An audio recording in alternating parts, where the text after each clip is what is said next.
It's both curious and instructive to observe the strange alchemy of high conservatism as performed by Jacob Rees-Mogg, a person who has apparently been flirting with Reform UK.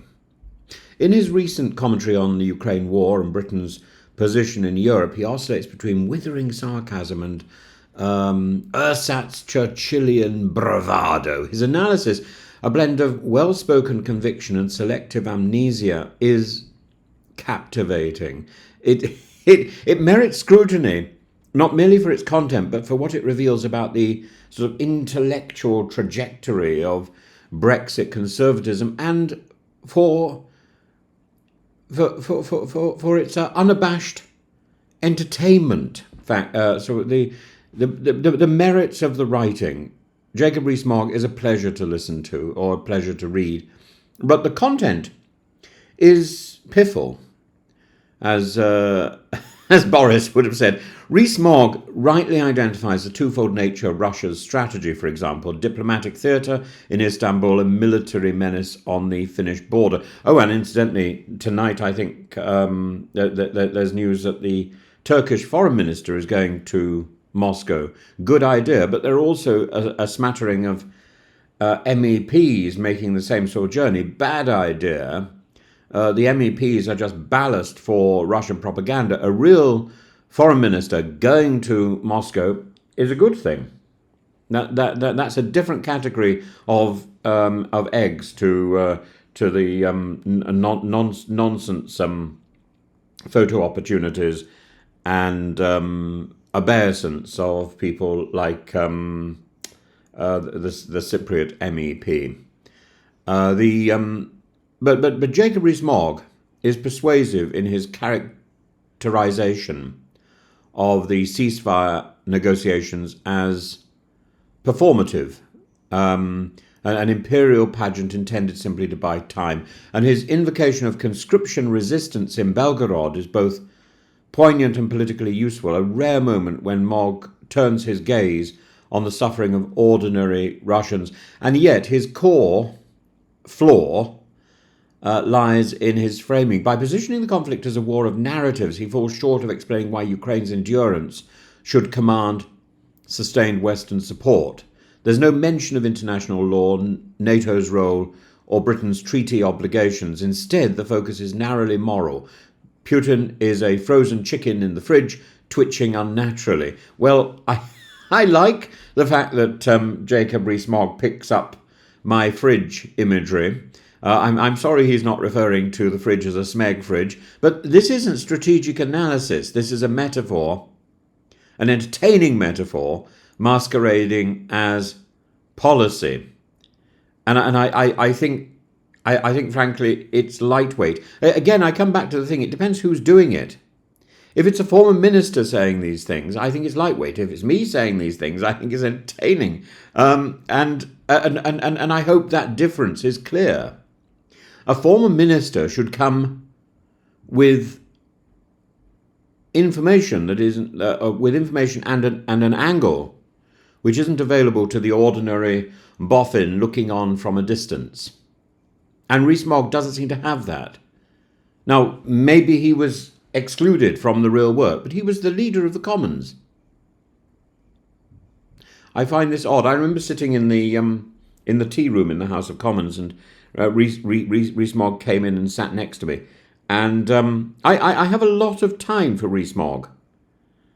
But I expect more. I expect a higher standard. The European, he thinks, remains the eternal adversary. He's wrong. The ghost at every banquet. The Istanbul talks are framed implicitly as a reminder of how right he was to insist on Britain's rupture from continental diplomacy. The contradiction is that the UK's isolation has diminished its ability to shape the European response to Ukraine, and Rees-Mogg stars this as a principled distance. It's an abandoning of our responsibility in practice. Therefore, it is impotence by design. It's a decision to be useless. And this is the paradox here. He invokes NATO's vigilance near Finland while conveniently ignoring the fact that Britain's post-Brexit strategic clout in Europe now relies disproportionately on bilateral relations, notably with France and Poland, which are themselves strained.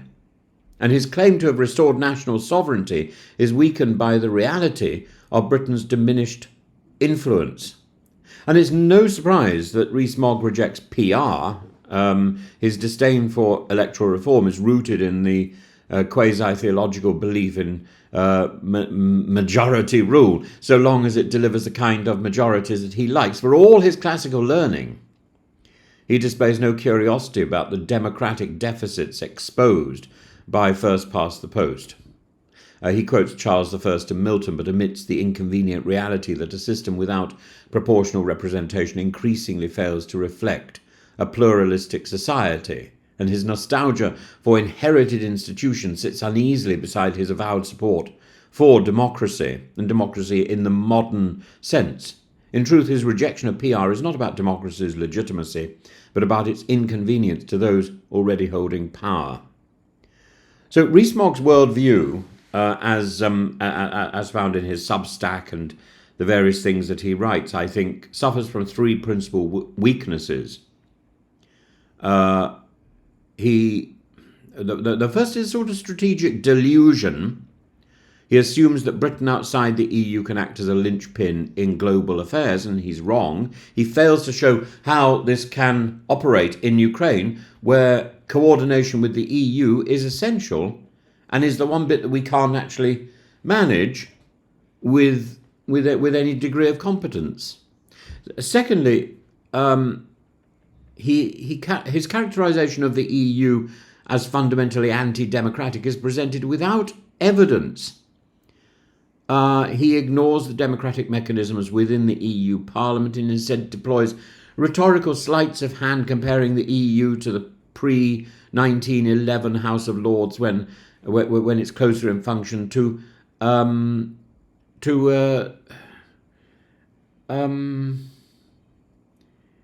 it's I don't know what it's closer in function, but it seems to me that he wants to draw all these parallels and he failed. It's false equivalence. That's what it is.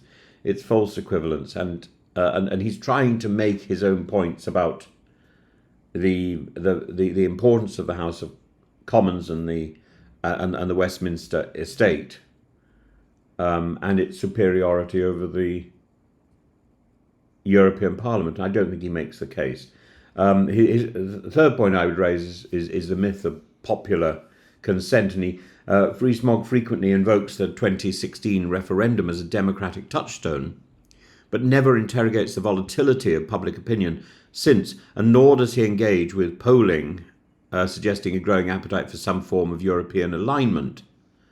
And the notion that the 2016 vote was permanent, immutable and total is an absurd reading of democracy and the democratic will, particularly when he knows, as somebody who's just been defeated in a general election, that general elections can overturn the decision made 5 years ago.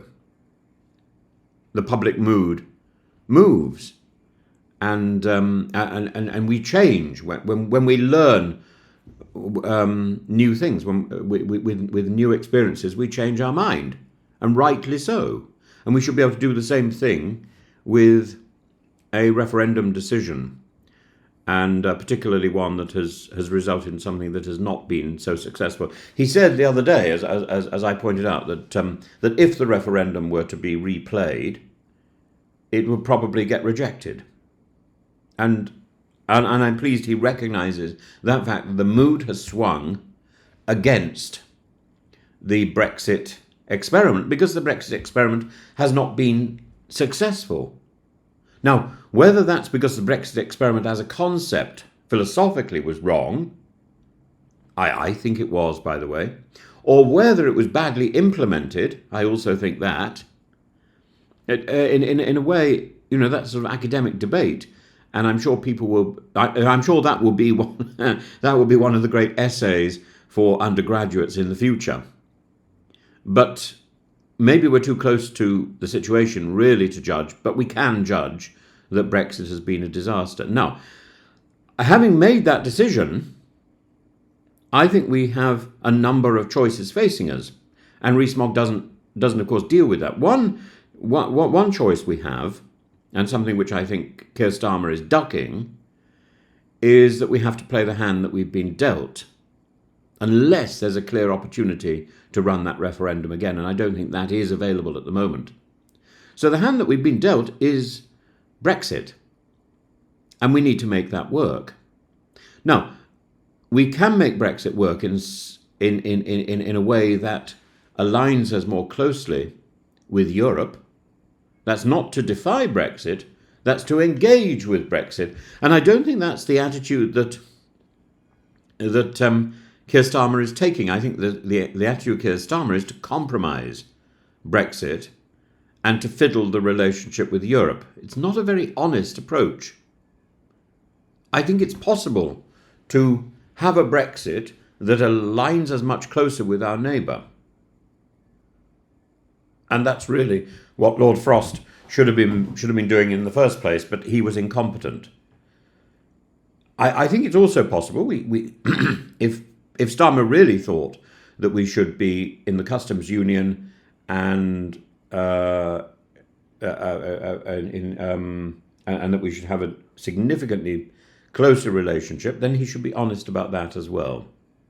I think the customs union is a natural route to go down, but that is to defy Brexit, not to achieve Brexit, because I don't like Brexit. So you see, we've got all these different scenarios going on. I think the scenario that we've been presented with is a cheat and a deceit.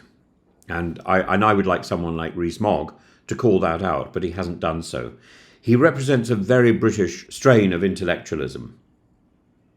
Rather grand, morally certain, allergic to practical nuance. On Ukraine, he offers theatricality rather than policy. On the EU, he prefers grievance to growth. On PR, he reveals a patrician fear that democracy might one day work too well and that he will be out of a job. Well, he is out of a job. His positions are not without coherence, but they are loaded with assumptions that deserve to be unpicked. And we're not dealing with an unthinking populist, but with a deliberate ideologue, one whose thinking, though superficially clever, ultimately fails to match the complexity of the crises that we face, and we face them partly because of his actions.